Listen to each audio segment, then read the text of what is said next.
नमस्कार साथियों, आप सभी का आपके अपने YouTube चैनल पर स्वागत है। मैं अशोक कुमार वर्तमान में व्याख्याता अर्थशास्त्र पद पर कार्यरत हूं। जो साथी द्वितीय श्रेणी अध्यापक सामाजिक विज्ञान से तैयारी कर रहे हैं, उनके लिए ये वीडियो बड़ा ही महत्वपूर्ण साबित होने वाला है। इस वीडियो में हम अर्थशास्त्र विषय को एक सरल भाषा में और एक नए तरीके से पढ़ने जा रहे हैं, जिसका उद्देश्य आपको अर्थशास्त्र विषय को एक नए नजरिए से समझने का है। साथियों, हम पूरे पाठ्यक्रम जो कि द्वितीय श्रेणी अध्यापक सामाजिक विज्ञान में अर्थशास्त्र विषय का है, विगत परीक्षा में जो आपके प्रश्न पूछे गए हैं उनको साथ लेते हुए किस प्रकार से हमें प्रश्न पूछे जा रहे हैं और किस प्रकार से आगे आने वाली परीक्षा में आपसे अर्थशास्त्र विषय से संबंधित प्रश्न पूछे जा सकते हैं, उनको भी साथ लेते हुए पूरे पाठ्यक्रम को एक सरल तरीके से समझाने का प्रयास किया जाएगा। साथियों, आप यकीन कीजिएगा, आपको पूरा पाठ्यक्रम आपकी परीक्षा के आधार पर करवाया जाएगा। हाँ, जिनका ये विषय नहीं रहा है उनको जरा धैर्य बनाकर पूरा वीडियो सुनना होगा और आपको बिल्कुल ये टॉपिक है अर्थशास्त्र विषय से संबंधित है, समझ में आएगा। आज के इस टॉपिक पर चलने से पहले हम कुछ प्रश्नों पर चर्चा कर लेते हैं कि किस प्रकार से विगत परीक्षा में प्रश्न पूछे गए हैं। जैसा कि आपकी स्क्रीन पर पहला प्रश्न देख रहे हैं, जो कि उपयोगिता से संबंधित है। यहाँ आपसे प्रश्न पूछा गया है, कुल उपयोगिता अधिकतम होती है जब। इसका जवाब हम जैसे ही इसको पूरा करने के बाद आपको बड़ी आसानी से पुनः इन प्रश्नों पर चर्चा करेंगे और हम इनको कर पाएंगे। उसी प्रकार आप यहाँ दूसरा प्रश्न देख रहे हो, ये भी आपको सीमांत उपयोगिता से संबंधित प्रश्न पूछा गया है। और तीसरा प्रश्न हम देख रहे हैं, वहाँ पसंद आर्थिक व्यवहार का मूलभूत है क्योंकि। तो इसको भी हम आगे जब इस टॉपिक को पूरा कर लेते हैं उसके बाद हम इसे भी समझ पाएंगे। यहाँ फिर सीमांत उपयोगिता कुल उपयोगिता से संबंधित ये चौथा प्रश्न है, संतृप्ति के बिंदु पर किसी वस्तु की कुल उपयोगिता होती है। जैसे ही हम इस टॉपिक को पूरा करेंगे बड़ी आसानी से आपको ये सारा समझ में आएगा। इसी प्रकार अगले प्रश्न पर हम चलें तो यहाँ हम देख रहे हैं कि अक्ष वस्तु की लिए संतृप्ति बिंदु पर अक्ष का सीमांत तुष्टि गुण क्या होता है। जिनका अर्थशास्त्र विषय नहीं रहा है उनको बड़ा अजीब सा लग रहा होगा, लेकिन आप साथियों यकीन मानिएगा, जैसे ही हम इन टॉपिक को पूरा करेंगे बड़ी आसानी से इन प्रश्नों का आप जवाब दे पाएंगे। अर्थशास्त्र एक बड़ा ही सरल विषय है, बस इसको समझना है हमें। फिर अगला प्रश्न हम देखें कि मार्शल द्वारा उपयोगिता माप का विश्लेषण क्या है। इसके बाद जो आठवां प्रश्न है, फिर से यही इनसे संबंधित प्रश्न पूछा गया है कि लेमन का दूसरा गिलास एक प्यासे लड़की को अपेक्षाकृत कम संतुष्टि प्रदान करता है, वह एक स्पष्ट एवं निश्चित विचार है।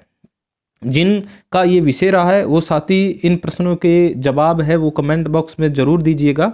अगला प्रश्न हम देखें, फिर से यहाँ सीमांत उपयोगिता का एक सूत्र दिया गया है और यहाँ 10वें प्रश्न पर बात करें तो यहाँ अर्थशास्त्र में प्रत्येक व्यक्ति में निम्न प्रकार के व्यवहार की आशा की जाती है।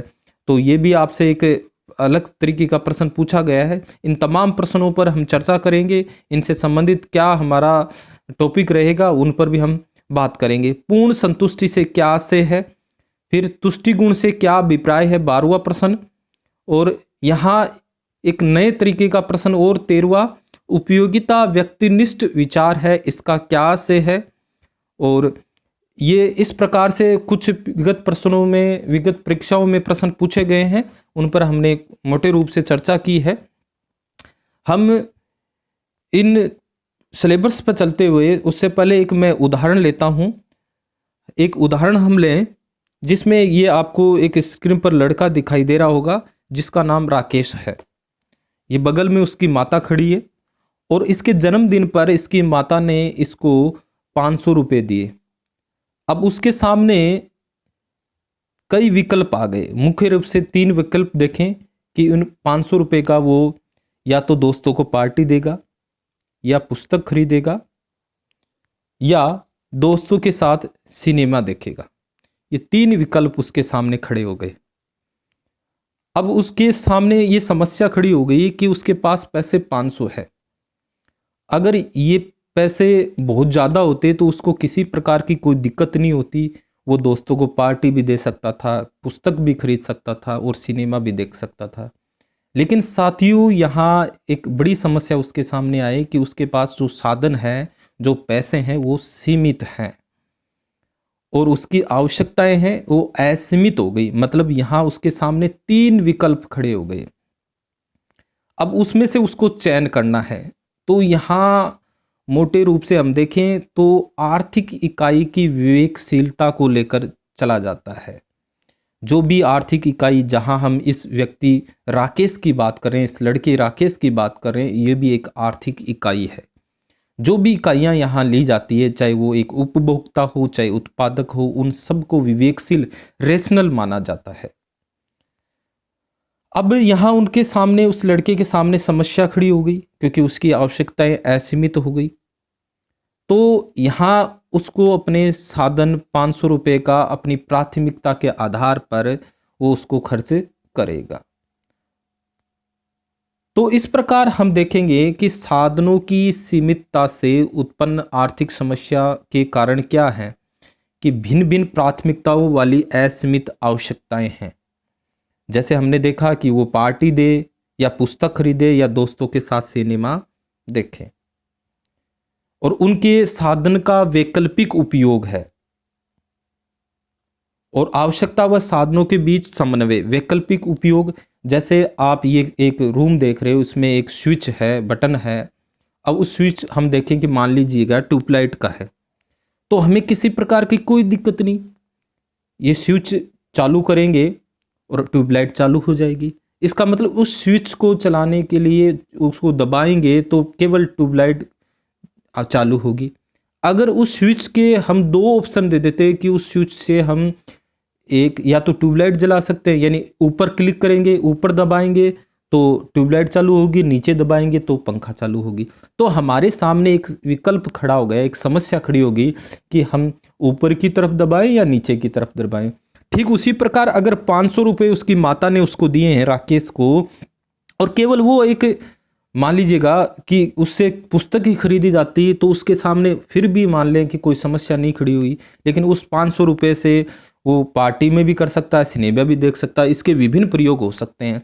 तो इस प्रकार हमारे सामने साधन सीमित हैं और हमारी आवश्यकताएं क्या है, असीमित हैं। और इन असीमित आवश्यकताओं को एक विवेकशील जो इकाई है, जो यहाँ हम राकेश को ले रहे हैं, वो इस प्रकार से प्रयोग करेगा कि उसकी उपयोगिता क्या हो जाए, अधिकतम हो जाए।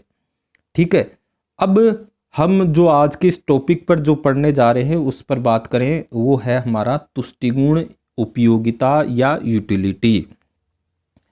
जैसा कि आप ये कमरा देख रहे हो और इस कमरे में हम जाते हैं और हमें किसी प्रकार की कोई बैठने का कोई ऐसी चीज़ नहीं है, जैसे कोई टेबल कुर्सी नहीं है, तो हम यहाँ आवश्यकता महसूस कर रहे हैं कि हमारे पास एक टेबल हो जाए तो हम उस पर बड़ी आसानी से बैठ सकते हैं।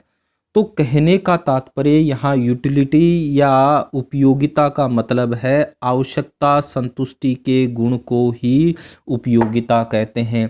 यहाँ से भी साथियों आपसे प्रश्न पूछा जा सकता है, एक ऐसी शक्ति, एक ऐसी पावर जो कि आपकी आवश्यकता की क्या करे, संतुष्टि करे। हम कोई भी वस्तु का प्रयोग कर रहे हैं, आप दैनिक जीवन में देखते हैं, आप कपड़ों का प्रयोग करते हो, जूतों का प्रयोग करते हो, घड़ी का प्रयोग करते हो, खाने के सामान का प्रयोग करते हो, इन तमाम चीज़ों का प्रयोग करते हो और उनके प्रयोग से आपकी आवश्यकता की संतुष्टि होती है, उसे ही क्या कहेंगे, हम उपयोगिता कहेंगे।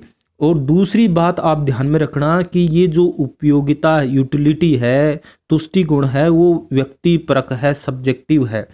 मतलब यहाँ हम देखेंगे कोई भी एक वस्तु है, मान लीजिएगा ये सेब है, ठीक है, इस सेब का कोई व्यक्ति प्रयोग कर रहा है तो इस सेब से किसी व्यक्ति को एक अलग यूटिलिटी मिल सकती है और किसी अगले व्यक्ति को दूसरी यूटिलिटी मिल सकती है। कहने का तात्पर्य हमारा ये है कि वो व्यक्ति विशेष पर निर्भर करता है कि एक वस्तु है वो अलग अलग व्यक्तियों को अलग अलग यूटिलिटी दे सकती है, वो उस व्यक्ति पर निर्भर कर सकता है। ठीक है, इसको एक और उदाहरण द्वारा हम समझेंगे, उससे पहले हम देखें कि ये उपयोगिता है वो लाभदायक और हानिकारक दोनों गुण विद्यमान हो सकते हैं। बड़ा महत्वपूर्ण है, इन तीनों पर आधारित आपसे परीक्षा के अंदर प्रश्न पूछा जा सकता है और शायद पीछे प्रश्न पूछा भी गया है। लाभदायकता और हानिकारक से मतलब क्या है? हम दो व्यक्ति लें, जैसे कि आपकी स्क्रीन पर दिखाई दे रहे हैं ये दोनों व्यक्ति, एक है राम और एक है ये इधर वाला, ये तो राम हो गया और इधर वाला हो गया लक्ष्मण। ठीक है, अब राम मान लीजिएगा दूध का सेवन कर रहा है, ठीक है, और लक्ष्मण मान लीजिए शराब का सेवन करता है। ठीक है, अब राम तो दूध की आवश्यकता महसूस कर रहा है, तो राम को इस दूध पीने से इसकी यूटिलिटी मिलेगी और लक्ष्मण को इस शराब पीने से मिलेगी। हाँ, हम यहाँ देखें कि दूध है वो एक पौष्टिक है जो कि इसके स्वास्थ्य पर एक अच्छा प्रभाव डालेगा, लेकिन शराब है या इस व्यक्ति और भी इसका नाम ले सकते हैं हम, तो इसके लिए ये क्या हो सकता है, हानिकारक सिद्ध हो सकता है। ठीक है, तो इस प्रकार हमारे यहाँ सामने दो स्थितियाँ उत्पन्न हुई कि ऐसी कोई भी वस्तु जिससे किसी व्यक्ति की आवश्यकता की संतुष्टि पूरी होती है उसे उपयोगिता कहते हैं, और ये एक व्यक्तिपरक सब्जेक्टिव धारणा है। ऐसा नहीं है कि कोई वस्तु पर निर्भर है, अगर वस्तु पर होता तो वो सभी व्यक्तियों को एक समान उपयोगिता देती। तो साथियों, यहाँ से इन तीनों बिंदुओं से आपसे प्रश्न पूछे जा सकते हैं, इन पर आपको ध्यान में रखना है।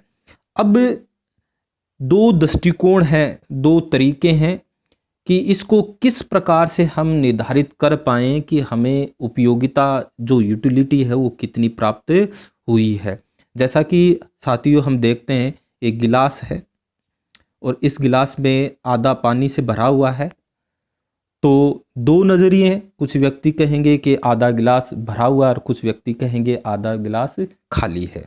ठीक उसी प्रकार यहाँ उपयोगिता को मापने के तरीके हैं, दृष्टिकोण हैं, वो दो हैं।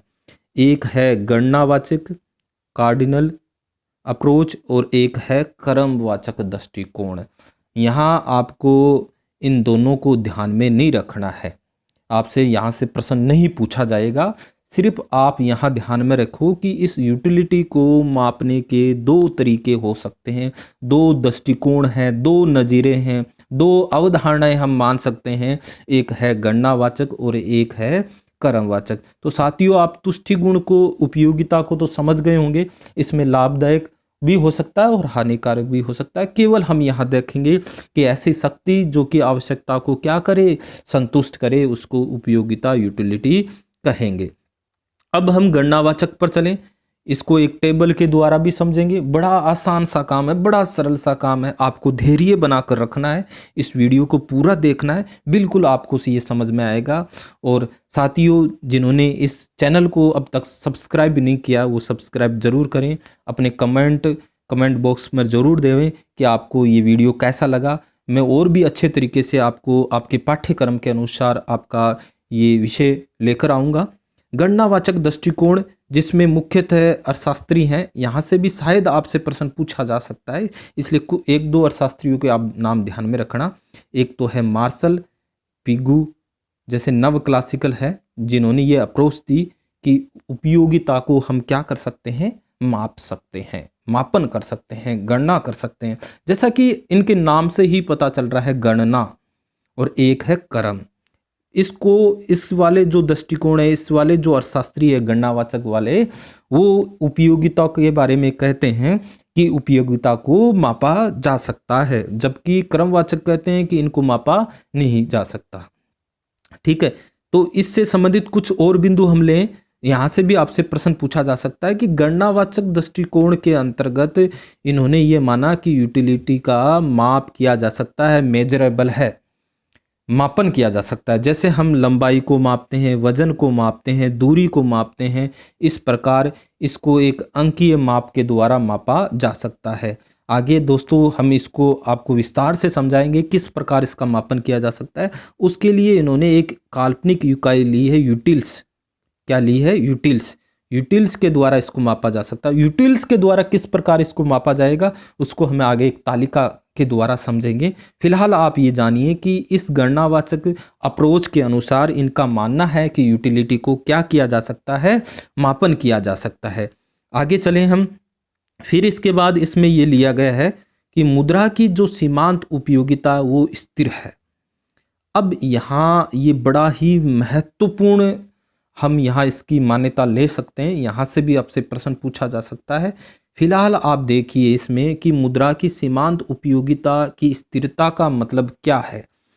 आप देखोगे कि जैसे मान लीजिएगा कि 1 रुपये से हमने 2 माचिस खरीदी है, तो आगे भी उस रुपये से इतनी ही माचिस खरीदी जानी चाहिए। कहने का तात्पर्य कि ऐसा नहीं है कि इस रुपये की जो वैल्यू है उसमें कोई परिवर्तन हो। तो यहाँ मुद्रा की सीमांत उपयोगिता है वो क्या रहनी चाहिए, स्थिर रहनी चाहिए। और ये जो है वो बर्नौली के द्वारा दी गया है। आपको इतना नहीं पूछा जाएगा, आपके यहाँ एग्जाम के अंतर इतना ही पूछा जा सकता है कि गणनावाचक जो अप्रोच है उसके अनुसार मुद्रा की सीमांत उपयोगिता है वो क्या होनी चाहिए, स्थिर होनी चाहिए। और ये सीमांत उपयोगिता क्या होती है उस पर भी हम आगे विस्तार से चर्चा करेंगे। आप इस पर ज़्यादा घबराने की कोई आवश्यकता नहीं है। फिलहाल जो मैंने बताया है उसको आपको ध्यान में रखना है। फिर है अगला, इसके अंदर देखें तो तुष्टि गुण है वो स्वतंत्र लिखा गया है। कहने का तात्पर्य है इसमें कि कोई वस्तु है वो किसी एक व्यक्ति के लिए अलग उपयोगिता दे सकती है, दूसरी दूसरे के लिए अलग दे सकती है, मतलब वो स्वतंत्र है। ठीक है, सब्जेक्टिव भी हमने ऊपर देखा था, सब्जेक्टिव है। ठीक है, इस प्रकार मान लीजिए कि कोई व्यक्ति है वो रोटी का सेवन कर रहा है, तो रोटी की मान लो कि पहली इकाई की यूटिलिटी, दूसरी इकाई की यूटिलिटी, ठीक है, तो इनका हम योग करके हम तुष्टि गुण को माप सकते हैं। और किस प्रकार मापेंगे उसकी हम चर्चा करेंगे। फिलहाल आप जानिए कि तुष्टि गुण क्या है, स्वतंत्र है।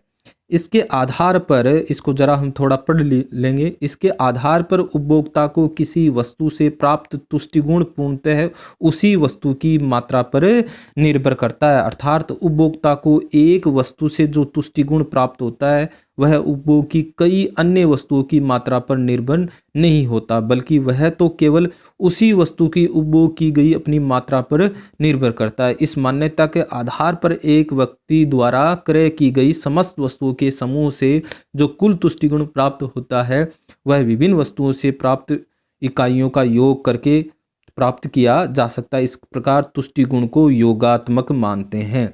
कहने का तात्पर्य, मैं सरल शब्दों में इसको समझाता हूँ। जैसे कोई व्यक्ति सेब का प्रयोग कर रहा है तो सेब से जो उपयोगिता मिलेगी वो स्वतंत्र है। ऐसा नहीं है कि आम वाली भी सेब में मिल गई, केले वाली भी, सेब ले लो आम की भी उसी में पूर्ति हो जाएगी और केले की भी उसी में पूर्ति हो जाएगी, ऐसा नहीं होगा। सेब का अलग सिस्टम है, अलग यूटिलिटी देगा, और आम का और केले की अलग बात है। और सेब की हम मान लो कि 2 या 3 इकाइयाँ खा रहे हैं तो उनसे प्राप्त उपयोगिता, जैसे मान लीजिए कि पहली इकाई का प्रयोग किया, दूसरे का किया, तीसरे का किया, और इनका योग करके हम सेब से प्राप्त होने वाली उपयोगिता का योग कर सकते हैं, कुल उपयोगिता प्राप्त कर सकते हैं। इसके बाद आप इन बिंदुओं को ध्यान में रखिए दोस्तों। इसके बाद हम और एक और है मान्यता है जहाँ से आपको प्रश्न पूछा जा सकता है, वो है आत्म परीक्षण पद्धति। ठीक है, इसमें क्या है, इसमें ये मानकर चला जाता है कि इस नियम में इस प्रकार हम देखते हैं कि एक व्यक्ति ये मानता है कि मान लीजिएगा वो आम का प्रयोग कर रहा है, पहली इकाई, दूसरी इकाई, तीसरी इकाई या चौथी, और जैसे जैसे करेगा आम से उसका पेट बढ़ता जाएगा। कहने का मतलब उसकी तुष्टि गुण में क्या आती जाएगी, गिरावट आती जाएगी। भाई पहला आम खा रहा है तो उसको ज़्यादा अच्छा लगेगा, दूसरा खाएगा और उसका पेट बढ़ता जाएगा, तीसरा खाएगा तो और बढ़ता जाएगा, और एक स्थिति ऐसी आ जाएगी कि वो आम की एक इकाई और नहीं ले पाएगा, यानी पूरी तरह से वो संतुष्ट हो जाएगा।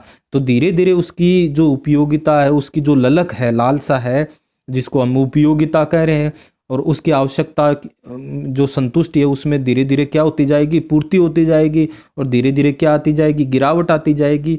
तो इसमें ये धारणा ली गई है कि एक व्यक्ति, जैसे कि राकेश के साथ ऐसा हो रहा है, तो राकेश भी अपने मन के द्वारा, अपने मस्तिष्क के द्वारा ये निर्धारित करेगा कि दूसरा जो रोहन है उसके साथ भी ऐसा ही होगा। ये है आत्म परीक्षण पद्धति। जरा इसको थोड़ा पढ़ लें हम कि आत्म परीक्षण पद्धति व्यक्ति की वह योग्यता है जिसमें वह आत्म अवलोकन की सहायता से यानी खुद ये अनुमान लगा लिया जाएगा कि दूसरे व्यक्ति का मस्तिष्क किस प्रकार से कार्य कर रहा है। ये केवल अंतर्निरीक्षण अथवा दीर्घकालीन अनुभव का परिणाम हो सकता है। संक्षेप में आत्मनिरीक्षण पद्धति हम अपने मन के विषय में जो जानते हैं वही दूसरे व्यक्ति पर लागू कर देते हैं। दूसरे शब्दों में अपने मन में झांक कर हम दूसरे व्यक्ति के मन में क्या हो रहा है इसको जान लेने का दावा करते हैं। साथियों, ये मैं नहीं करा, इस सिद्धांत के अनुसार ये माना जाता है कि आत्म परीक्षण पद्धति पर यह आधारित है। यानी इसका तात्पर्य है मेरे साथ जैसा हो रहा है हम ये अनुमान लगा लेते हैं कि दूसरे के साथ भी ऐसा होगा। तो साथियों, ये आत्म परीक्षण पद्धति पर आधारित है। तो इसकी ये मोटी मोटी इसकी कुछ मान्यता इसके अंदर ली गई है। समय और वस्तु का आकार निश्चित होगा। ये किस प्रकार निश्चित होगा इसकी अभी हम एक तालिका द्वारा चर्चा करेंगे। सबसे पहले हम चलते हैं, यहाँ आपसे कुल उपयोगिता व सीमांत उपयोगिता का अर्थ पूछा जाता है। TU क्या होता है, MU क्या होता है, इसके बारे में जानते हैं। चलते हैं इसके आगे के बिंदुओं पर। उससे पहले हम बात करें आपके यहाँ से बड़ा ही महत्वपूर्ण है, अधिकांशतः प्रश्न पूछे जाते हैं। दोस्तों, कुल उपयोगिता और सीमांत उपयोगिता क्या होती है? सबसे पहले हम एक टेबल को देखेंगे और उसके बाद उन कुल उपयोगिता और सीमांत उपयोगिता क्या होती है उसका सूत्र बनाने का प्रयास करेंगे और बड़ी आसानी से आपको ये सूत्र भी समझ में आ जाएगा। ठीक है, सबसे पहले हम चलें कि ये नियम क्या है। ह्रासमान सीमांत तुष्टिगुण नियम, law of diminishing marginal utility. इस नियम को समझने से पहले मैं आपको बताना चाहूँगा, ये नियम यह मानकर चलता है कि हम किसी भी वस्तु, किसी भी चीज़ का प्रयोग करते हैं, हमारी उपयोगिता है वो क्या होती जाएगी, धीरे धीरे घटती जाएगी। जैसे ये नियम ये मानकर चलता है, ठीक है, उसी के आधार पर हम एक तालिका भी बनाएंगे। ठीक है, इसमें जैसा कि मैं मान लीजिएगा कि एक व्यक्ति है जिसका नाम सोहन है और सोहन को भूख लगी है और वो भूख के मारे जब वो पहली रोटी का प्रयोग करेगा उसको उससे ज़्यादा यूटिलिटी मिलेगी, भूखा है। लेकिन जैसे जैसे वो दूसरी, तीसरी, चौथी उसकी भूख मिटती जाएगी और उस रोटी से मिलने वाली उपयोगिता में धीरे धीरे क्या होगा, गिरावट होगी और एक स्थिति ऐसी आ जाएगी कि उसका पेट पूरा भर जाएगा, यानी वो पूर्ण संतुष्टि का बिंदु होगा। ये केवल मैं आपको समझाने के लिए बता रहा हूँ। इस नियम के अनुसार जो ह्रासमान सीमांत तुष्टिगुण नियम है ये कहता है किसी भी चीज़ का हम प्रयोग करेंगे धीरे धीरे हमारी यूटिलिटी में हम क्या होगी, गिरावट होगी। जैसे हम कोई संगीत सुन रहे हैं, कोई गाना नया लॉन्च हुआ है, उसको पहली बार सुनेंगे बड़ा अच्छा लगेगा। जैसे अभी वो काचा बादाम एक चल रहा है, तो एक बार सुनेंगे तो बड़ा अच्छा लगेगा, 2 बार सुनेंगे, तीसरी बार सुनेंगे, चौथी बार, और धीरे धीरे उसमें क्या आएगी, गिरावट आएगी। उसके बाद किसी ने ये गाना चला दिया तो बड़ा गुस्सा आएगा कि भाई इसको बंद कर। तो कहने का मतलब कि ये नियम क्या कह रहा है कि ह्रासमान सीमांत तुष्टिगुण नियम ये कह रहा है कि आपकी तुष्टिगुण में क्या होगी, गिरावट होगी। साथियों, आपके ये सीमांत शब्द है ये बड़ा परेशान कर रहा होगा, कोई दिक्कत नहीं है, इसको भी मैं समझाने का पूरा प्रयास करूंगा और आपको समझ में भी आएगा। लेकिन साथियों, इस नियम से पहले इसमें कुछ मान्यताएं भी रखी गई हैं। उसमें मान्यताएं हैं कि उपभोग इकाइयों का निरंतर क्रम।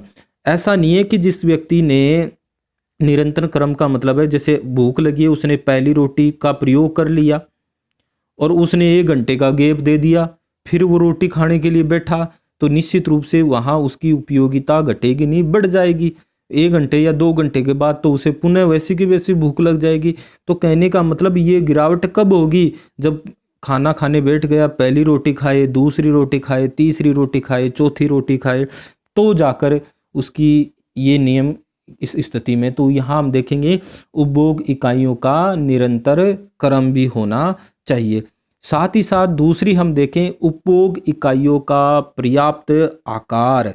पर्याप्त आकार का मतलब है जैसे किसी व्यक्ति को प्यास लगी है और उसको हम एक बूंद पानी दे दें और फिर एक गिलास दें तो निश्चित रूप से उसकी बूंद के से प्यास बढ़ जाएगी। या हम उसको एक बाल्टी पानी दे दें फिर अगला गिलास दें। कहने का तात्पर्य एक पर्याप्त आकार होना चाहिए। जैसे एक गिलास पानी दिया जा रहा है तो एक गिलास पानी पीने के बाद उसकी प्यास बुझेगी, अगले के लिए उसकी पानी से मिलने वाली तुष्टि गुण में क्या होगी, गिरावट होगी। किसी को भूख लगी है तो एक जरा सा टुकड़ा रोटी का दे दिया, फिर वो अगली रोटी देंगे तो बढ़ जाएगी। कहने का मतलब हमारा ये दूसरी जो मान्यता हम यहाँ लेंगे कि उपभोग इकाइयों का पर्याप्त आकार। तीसरा देखें कि समरूप वस्तु होनी चाहिए। ऐसा नहीं कि पहली रोटी छोटी दे दी फिर बड़ी दे दी, या पहली रोटी बड़ी दे दी फिर छोटी दे दी, तो ये हो सकता है ऐसी स्थिति न उत्पन्न हो। हाँ, ये इसकी कुछ कमियां हो सकती है, जैसे कुछ हो सकता है ये नियम फेल हो जाए। लेकिन कहने का तात्पर्य हमारा यही होगा कि उपभोग इकाइयाँ का निरंतर क्रम हो, पर्याप्त आकार हो, समरूप वस्तु हो, तो ऐसी स्थिति में ये रासमान सीमांत तुष्टिगुण नियम लागू होगा। इसे यहाँ से भी प्रश्न पूछा जाता है, गोसेन का प्रथम नियम भी कहा जाता है। गोसेन का प्रथम नियम किसको कहा जाता है? रासमान सीमांत तुष्टिगुण नियम। चलते हैं इसको थोड़ा पढ़कर देखते हैं। इस नियम के अनुसार जब कोई व्यक्ति एक वस्तु की अधिक इकाइयों का उपभोग करता है तो उस वस्तु से प्राप्त सीमांत तुष्टिगुण में कमी आती है, परंतु कुल तुष्टिगुण में कमी नहीं आती है। रासमान तुष्टिगुण नियम का अर्थ है कुल तुष्टिगुण में वृद्धि होती है परंतु घटती हुई दर से। अब फिर से आपको ये कुल और सीमांत बड़ा परेशान कर रहा होगा, तो उसको भी हम समझने का प्रयास करेंगे एक टेबल के अनुसार। उससे पहले इससे संबंधित ये क्यों लागू होता है?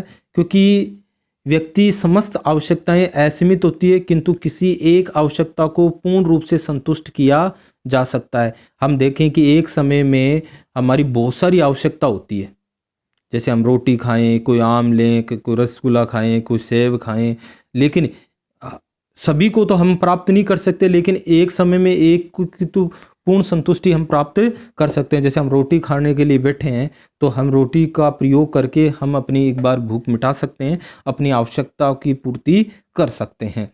तो इसके कारण जैसे जैसे हम रोटी का प्रयोग करेंगे तो हमारी आवश्यकता में जो आवश्यकता की संतुष्टि है उसमें धीरे धीरे क्या होती जाएगी, गिरावट हो जाती है, उपयोगिता में गिरावट होती जाएगी। विशिष्ट आवश्यकताओं की संतुष्टि के लिए विभिन्न वस्तुएं पूर्ण प्रतिस्थापन नहीं होती है। ये भी बड़ी महत्वपूर्ण है।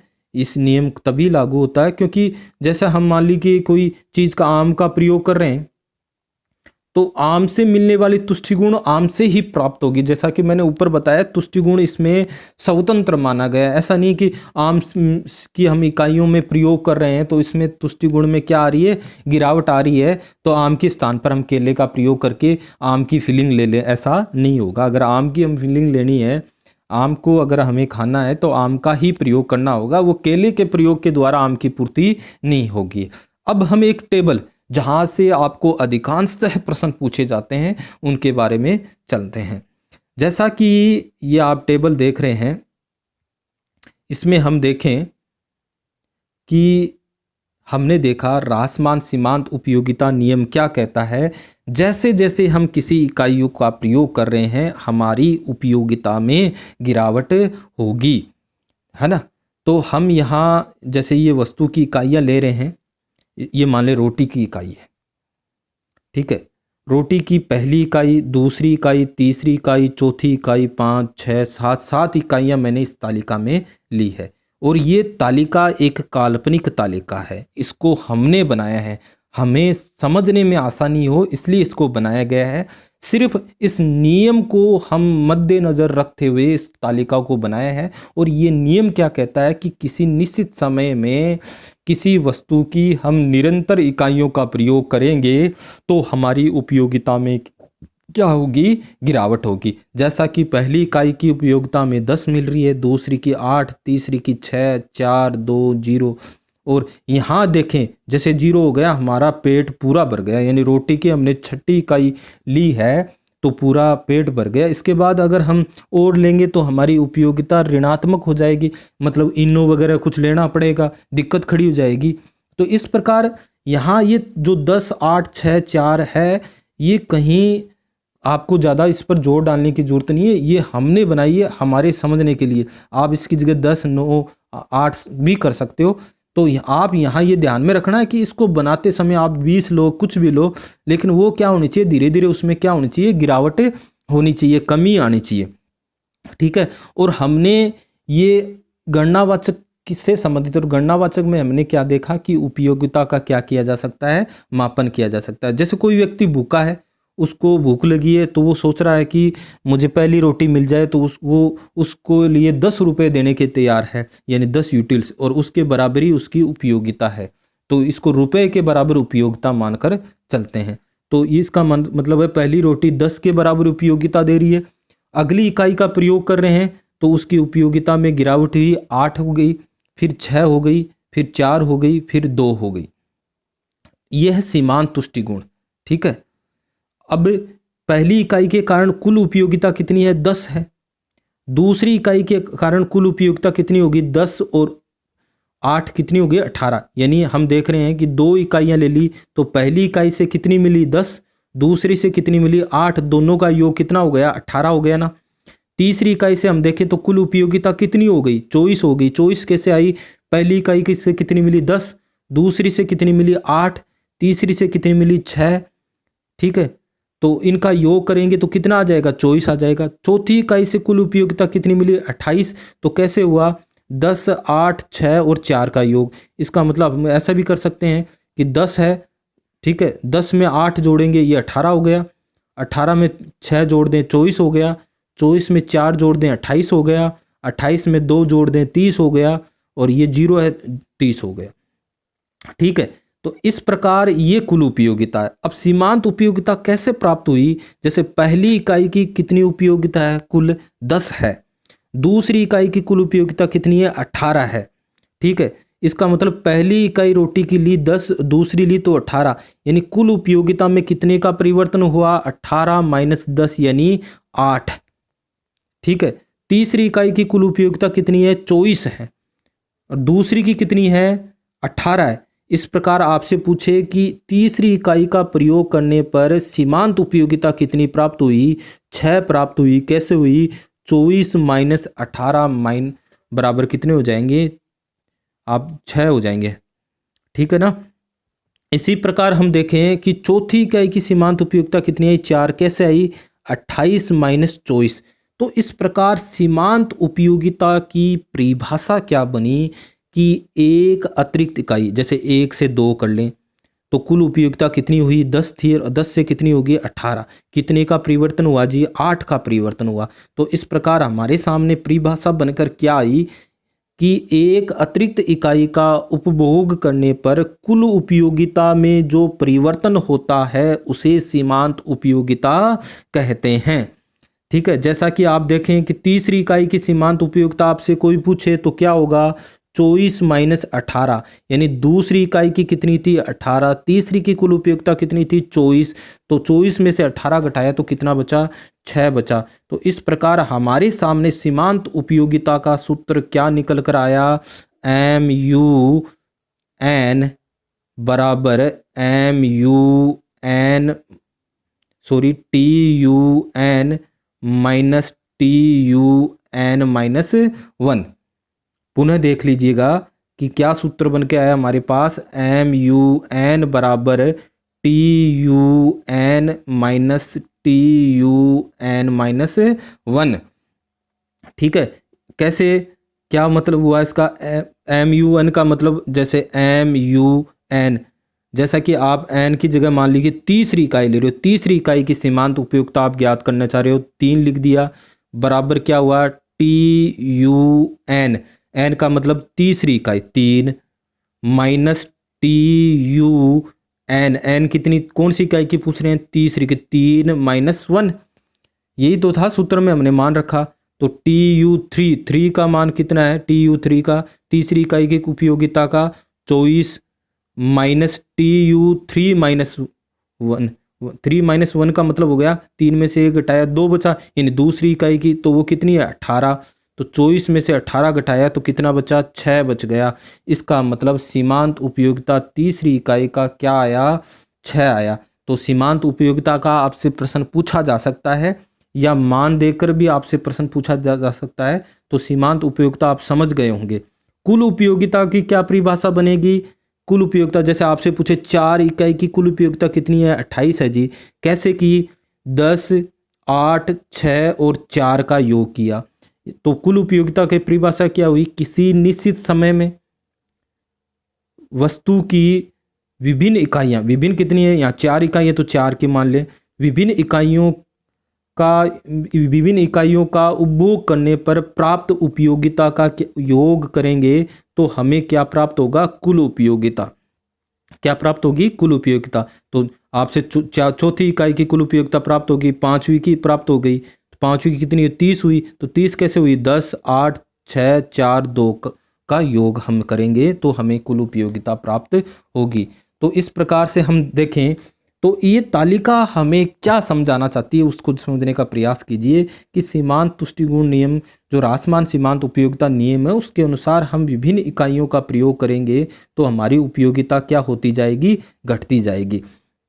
ठीक है। तो दोस्तों यहाँ से आपसे प्रश्न पूछा जा सकता है। एक तो जैसा कि इस बिंदु पर देखें कि ये 0 है, तो जहाँ सीमांत तुष्टिगुण 0 है उसको कहेंगे पूर्ण संतुष्टि का बिंदु। संतुष्टि का बिंदु आपसे पूछा जाए कि संतुष्टि का बिंदु पर सीमांत उपयोगिता क्या होती है, 0 होती है। यह प्रश्न ऐसा पूछा जा सकता है कि सीमांत तुष्टिगुण जहाँ 0 है, सीमांत तुष्टिगुण को उपयोगिता भी लिख सकता है, यूटिलिटी भी लिख सकता है। तो सीमांत उपयोगिता 0 है, वहाँ कुल उपयोगिता क्या है, कितनी है, 30 है। और 30 क्या है, इस टेबल में सबसे बड़ी है, अधिकतम है। इसलिए हम कहेंगे कि जहाँ सीमांत उपयोगिता 0 है वहाँ कुल उपयोगिता क्या होगी, अधिकतम होगी, और अधिकतम यहाँ 30 है। ठीक है। या आपसे पूछा जा सकता है कि कुल उपयोगिता जहाँ अधिकतम है वहाँ सीमांत उपयोगिता क्या है, वही 0 है। तो ये ऐसा भी प्रश्न पूछा जा सकता है उल्टा। फिर देखिए, जब कुल उपयोगिता में वृद्धि हो रही है, 10, 18, 24, 8, 30 वृद्धि हो रही है ना, तो वृद्धि हो रही है तो सीमांत उपयोगिता क्या हो रही है भाई, देखो घट रही है, घट रही है ना। 10, 8, 6, 4, 2 घटने और ऋणात्मक में फर्क है दोस्तों, ये आपको भ्रमित कर सकता है। ऋणात्मक का मतलब है -2, -4, ये है ऋणात्मक संख्या। जैसा कि आप जानते हो कि आपने देखा होगा कि 0 से इधर बढ़ेंगे तो प्लस की मान होंगे, इधर बढ़ेंगे तो -1, -2। तो -1 और -2 ये तो 0 से भी छोटे हैं, तो यहाँ ये ऋणात्मक नहीं है। आप ये कहें, आपको ये कंफ्यूज कर सकता है कि सीमांत उपयोगिता ऋणात्मक हो रही है, गलत बात है। जब कुल उपयोगिता बढ़ रही है तो सीमांत उपयोगिता क्या हो रही है, घट रही है, घट रही है ना। और जब सीमांत उपयोगिता अधिकतम होती है तब कुल उपयोगिता अधिकतम होती है तब सीमांत उपयोगिता क्या होती है, 0 होती है। या जब कुल उपयोगिता घट रही होती है तो सीमांत उपयोगिता क्या होती है भाई, ऋणात्मक। समझ गए बात। तो ऐसे आपसे प्रश्न पूछा जा सकता है। या फिर ऐसा प्रश्न पूछा जा सकता है जब सीमांत उपयोगिता धनात्मक घटती हुई हो, धनात्मक है ना, यहाँ ये मान है वो पॉजिटिव है लेकिन घट रहा है, तब कुल उपयोगिता में क्या होगी, वृद्धि होगी, कुल उपयोगिता बढ़ रही है। जब सीमांत उपयोगिता 0 है तब कुल उपयोगिता क्या होगी, अधिकतम होगी।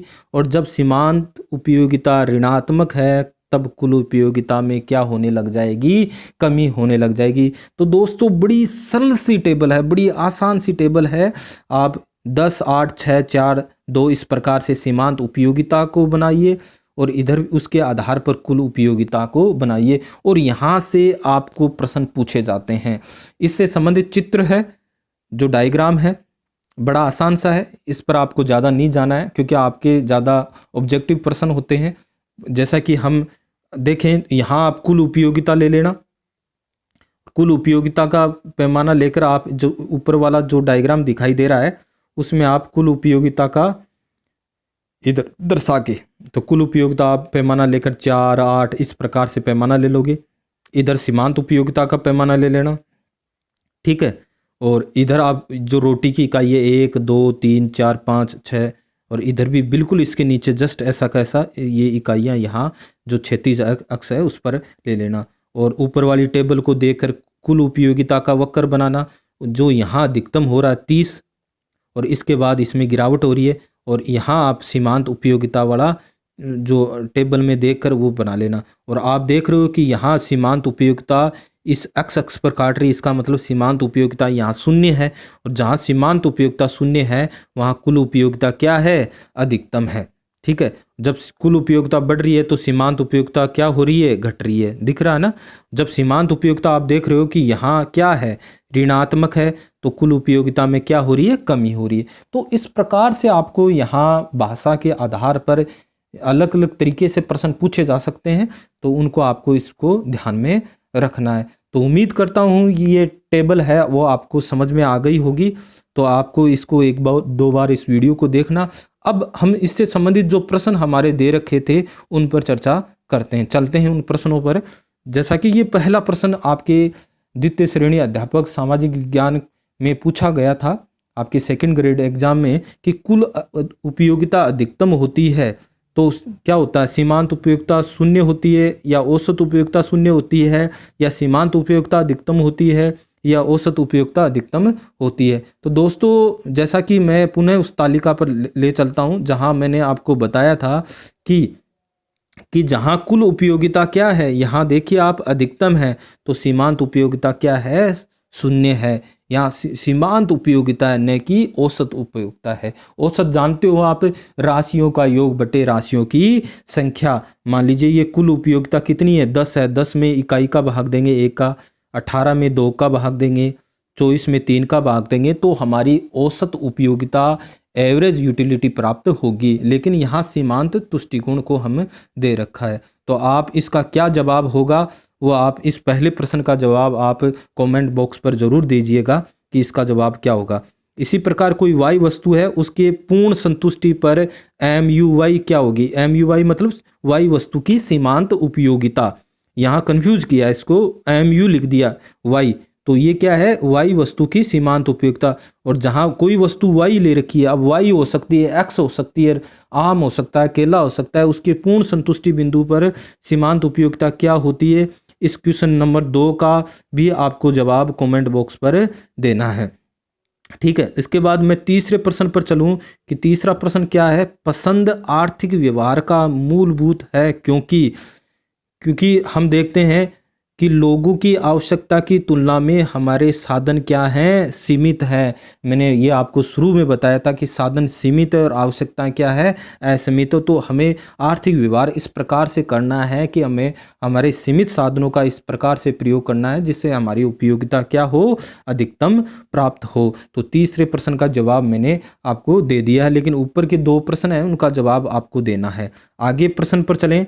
चौथा प्रश्न, संतृप्ति के बिंदु पर किसी वस्तु की कुल उपयोगिता। ये भी आपको टेबल के, जहां मैंने बताया कि पूर्ण संतुष्टि होती है वहां कुल उपयोगिता क्या होता है, चौथे नंबर क्वेश्चन का भी जवाब आपको कमेंट बॉक्स पर देना। ये सारे के सारे प्रश्न आपके कुछ प्रश्न तो द्वितीय श्रेणी जो परीक्षा है उसमें पूछे गए हैं। ये प्रश्न शायद RS की परीक्षा में पूछा गया है, कहीं ना कहीं ये प्रश्न पूछे गए हैं और आप इनका लेवल देख सकते हो। ये 5वां प्रश्न उत्पादन से संबंधित आ गया, आपसे संबंधित नहीं है।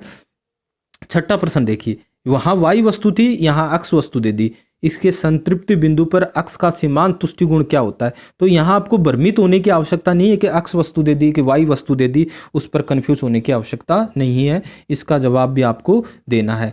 मार्शल द्वारा उपयोगिता का माप विश्लेषण, जो कि हमने देखा कि गणनावाचक विधि है उसके अनुसार है, तो इसका जवाब क्या होगा, उपयोगिता को बड़े सुनिश्चित तरीके से मापता यद्यपि ये अमाप्य है, यही है।